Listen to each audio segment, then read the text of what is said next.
morning and thank you for being with us. Broadcasting live from Chiapas, Mexico, I'm Ana Acevedo. Today, let's start with Chiapas news. The governor of the state of Chiapas, Eduardo Ramírez Aguilar, led the inauguration of the specialized unit for investigation of the crime of extortion along with the relaunch of the mobile application Don't Take the Bait. During the event, he emphasized that extortion has significantly affected the public, mainly through fraudulent phone calls originally from correctional facilities located in other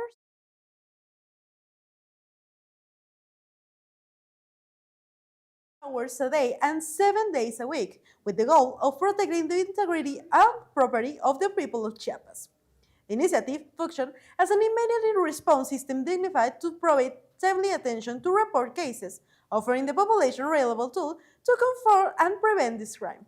The state government urged society to use this mechanism responsibly and reiterate that his administration will not take a single step backward in the fight against crime. He stressed that the objective is to guarantee an environment of peace and security, preventing all forms of violence and strengthening public trust in institutions.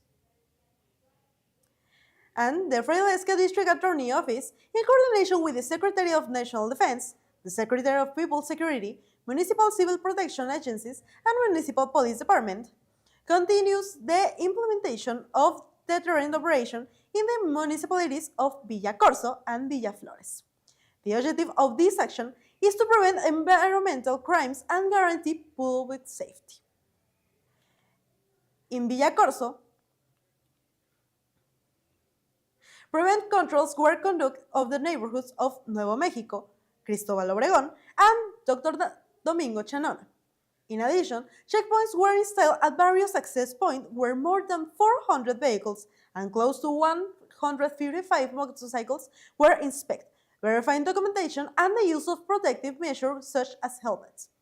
The Office of the Attorney General of the State of Chiapas reaffirmed its commitment to interinstitutional coordination to combat crime and guarantee peace for the people of Chiapas under the principle of zero impunity. Within the framework of World Wetlands Day, the State Commission of Water and Sanitation, known as SEA, participated in the academic forum titled Wetlands, Knowledge, and the Future, Dialogues for Conservation for an Intercultural Perspective. The event was held at the Intercultural University of Chiapas in San Cristóbal de las Casas and took place as part of the environmental publicity promoted by Governor Eduardo Ramírez Aguilar.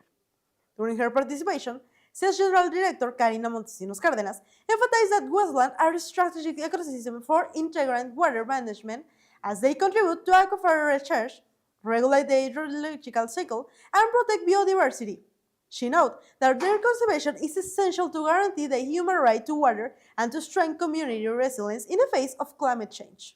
SEAS also presented a lecture highlighting the environmental, social, and cultural importance of this ecosystem, stressing the need to coordinate efforts among institutions, academia, and communities through an intercultural approach. With this participation, the agency reaffirmed its commitment to promoting public policies that strengthen wetland conservation and the protection of water resources in Chiapas. And continue with more news.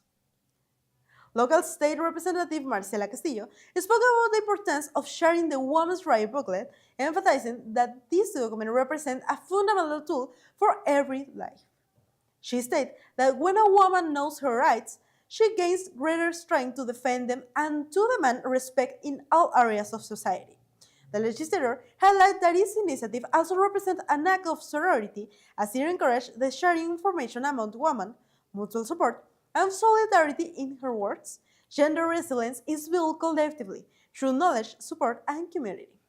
Through this initiative, the representative seeks to strengthen social awareness regarding the importance of women's rights and to promote their full exercise. She also invited the public to download the Women's Rights Booklet through the official link so that more people can access the resource and contribute to building a more just and equal society.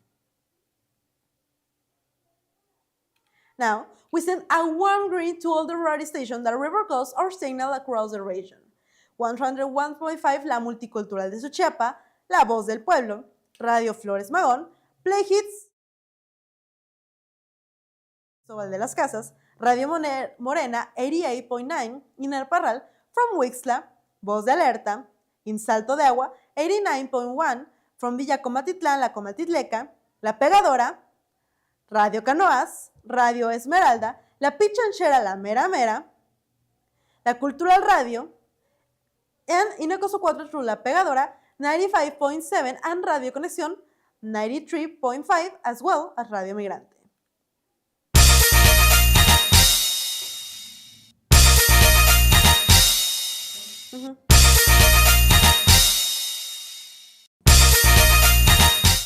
Ready for adventure? If you're looking for quality, trust, and the best space part for your ATV or side-by-side, Outdoors is your destination. Parts and accessories to keep you moving, featuring lead brands such as Polaris and Can-Am for models like Razor, Maverick, Rangers, Defenders, and more. At 938-124-8046 and discover why they are the best choice to keep your vehicle performing at its best. Grow your business with us and reach a broad, engaged audience. At ContraPeso Noticias, we deliver relevant, high-quality information and provide a unique platform for your business, product, or service to reach thousands of people. Our diverse audience closely follow the most important news, guaranteeing meaningful exposure. Advertising with us offers reach, credibility, trust, and direct impact with customers who are genuinely interested in what you offer. We adapt to your needs with flexible advertising package designed to maximize your market presence. Don't miss the opportunity to connect with more clients and strengthen your brand. Contact us today at 981-829-0201 and discover how we can help your business grow. And we continue with national news. Federal Congresswoman Jessica Seiden-Quiroz, chair of the Citizen Security Commission, stated that solidarity with other nations is an essential part of the national identity. She explained that from the perspective of Mexican humanism, foreign policy must be carried out with empathy and social responsibility, strengthening international cooperation ties. In this context, the legislator praised President Claudia Sheinbaum's proposal to send food aid to Cuba, noting that its action reaffirmed Mexico's commitment to solidarity and human dignity. Seiden-Quiroz emphasized that cooperation between nations not only addresses immediate needs, but also reflects the value of fraternity and mutual support that characterize Mexican foreign policy. With this statement, the federal Congresswoman reiterated the importance of promoting initiatives that strengthen any with other nations, consolidated Mexico as a country that promotes social justice and shared responsibility on the international stage.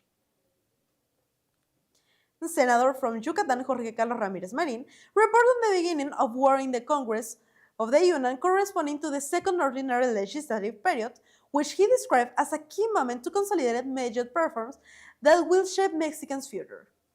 On this occasion, he said that electoral reform will be the central topic of parliamentary discussion.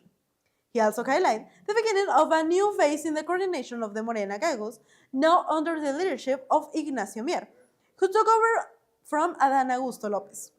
Ramírez Marín emphasized that the caucus remained firmly committed to legislating with responsibility and openness, with the goal of strengthening democracy and responsibility to the needs of the public.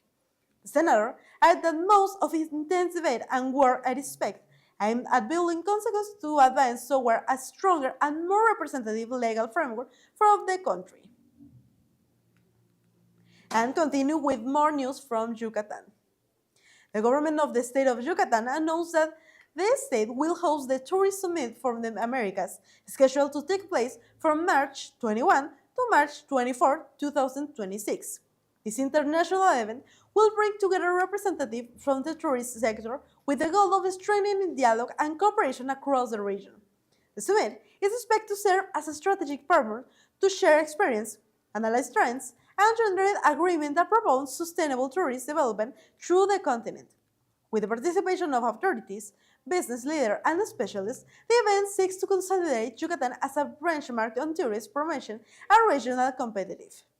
State officials highlight that this event represents an opportunity to showcase Yucatan's cultural, historical, and natural wealth, while reaffirming its commitment to innovation and international cooperation.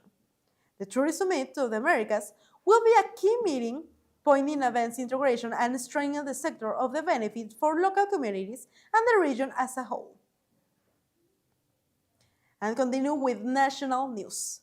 President Claudia Sheinbaum announced that Mexico planned to send humanitarian aid to Cuba Later this week, despite pressure from her U.S. counterpart Donald Trump, who recently signed an executive order imposing tariffs on countries that supply oil to the island. The president clarified that authorities are still valuing which product will be sent in order to address the specific needs of the Cuban people and ensure transparency through the process. Sheinbaum explained that shipment will take place once Cuba commits its requirement, avoiding unilateral decision and ensuring that the system responds to real needs. Regarding oil shipment, she stated that no specific date has been defined, as the scope of Trump's executive order is still being analyzed to avoid potential sanctions against Mexico. Finally, Sheinbaum reiterated that Mexico is willing to act as a mediator in the conflict between Cuba and the United States, always in favor of peace, security, and national authority, reaffirming the country's long-standing diplomatic tradition. In a series of operations carried out in the state of Sinaloa, federal authorities detained one of the alleged perpetrators of the attack against two local lawmakers, arrested members of a violence-generated criminal cell in the municipality of Navolato, and destroyed a tropical diversion site in Veracruz de Elota. In the first operation, personnel from the Secretary of National Defense and the Secretary of Security and Citizen Protection arrested Jesus Emir, also known as El Compagüero and Radio 13, in the city of Culiacán. He has been identified as an operation of the Sinaloa cartel, Los Chapitos faction.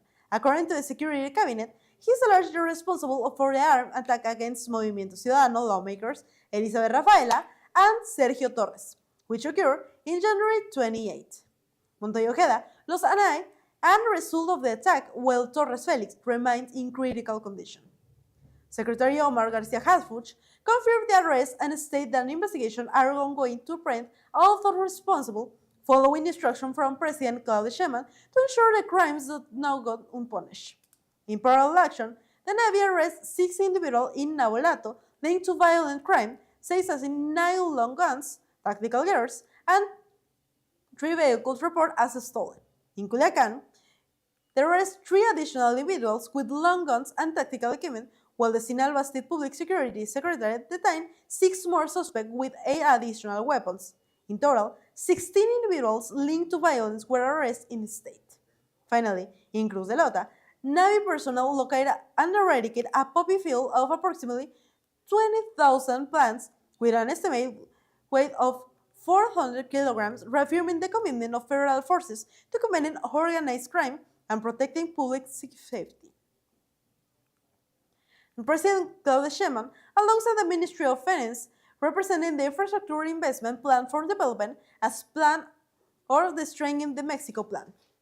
She explained that the goal is to strategically integrate public and private investment, aiming to reach an additional amount of 722 billion pesos by 2026, on top of the 900 billion pesos already included in the federal budget. For her briefing, Sheinbaum said that this stream part of a long-term planning strategy seeks to reach a cumulative investment for 5.6 trillion pesos through the 6-year term. This will increase investment by 2 percentage points relative to gross domestic product, representing a significant boost to economic growth.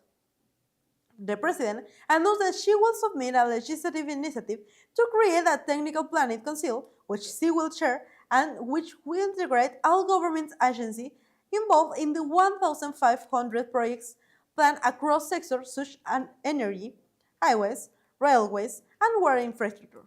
In this context, she required the participation of Environment Secretary Alicia Bárcena, drawing to her experience to the Economic Commission for Latin America. Finance Secretary Edgar Amador added that the plan's guiding access to consolidate public investment as a development catalyst and attract private capital. He specified that 54% of new investment will be allocated to the energy sector, 16% to rail projects, and 14% to highway, estimated that this investment budget, equivalent to 2%, could bring economic growth closer to 3%. And after nearly 12 years of construction, President Claudia Sheinbaum inaugurated the full operation of the Mexico-Toluca interurban train known as El Insurgente. The project, which explained 3 administrations, has become a flagship initiative connecting Mexico City with the state of Mexico, benefiting thousands of daily commuters. The project was originally presented in 2014 by then President Enrique Peña Nieto with an estimated cost of 38 billion pesos and an expected completion date in 2018. However, technical complexity, right-of-way issues, and administrative challenge delayed progress. Former President Andrés Manuel López Obrador later assumed construction, inauguration 5 of the 7 planned stations before leaving office. With a cumulative investment of 141 billion pesos, the train was finally completed under Sheinbaum's administration. She added that the project represents not only an efficient transportation system, but also a vision of public spare recovery and social integration. The 38-kilometer road between Toluca and Mexico City can now be completed in under 1 hour aboard the 20 trains currently in operation. Ticket prices range between 15 and 100 pesos, depending on distance travel. The Observatorio Nation, inaugurated this Monday, connects directly to the Metro and Intercity bus terminal, significantly reducing commute times from the metropolitan risk. And now, to international news. Colombian President Gustavo Petro arrived at the White House complex on Tuesday, shortly before 11 a.m. local time, to meet with U.S. President Donald Trump. The visit followed a non-traditional protocol as Petro entered through West Executive Drive rather than the customary North Portico. Unlike other official visits, there was no military honor guard or ceremonial protocols. The meeting was scheduled to begin at 11 a.m. although no details regarding the agenda or discussion topic have been disclosed. The meeting has generated expectations regarding bilateral relations, particularly in-region challenges related to security, trade, and international cooperation. The social media platform X is facing a judicial investigation on France that began in 2025 following complaints from lawmakers alleging algorithm bias that may have altered the platform's operation. As the investigation progressed, authorities explained that case to include more serious offenses such as potential complicity in the dissemination of child sexual abuse material and the role of this artificial intelligence assistant, Grok, in spreading jealous content and falsified sexual images. The Paris Prosecutor's Office reported on Tuesday, February 3, 2026, a search was carried out at X office in France. A part of the proceeding, company owned by Elon Musk and former CEO Linda Yaccarino were voluntarily summoned to testify on April 20 in Paris. Officials also announced that company employees will be called to testify as witnesses between April 20 and April 24. Prosecutors emphasized that a constructed approach is being maintained, which is why the summonses were used on a voluntary, non-coercive basis. The investigation is considered high impact due to its focus on digital security, the protection of minors, and the role of artificial intelligence in the spread of sensitive content. The testimony of company executives will be key in determining responsibilities across the future of legal action against the platform.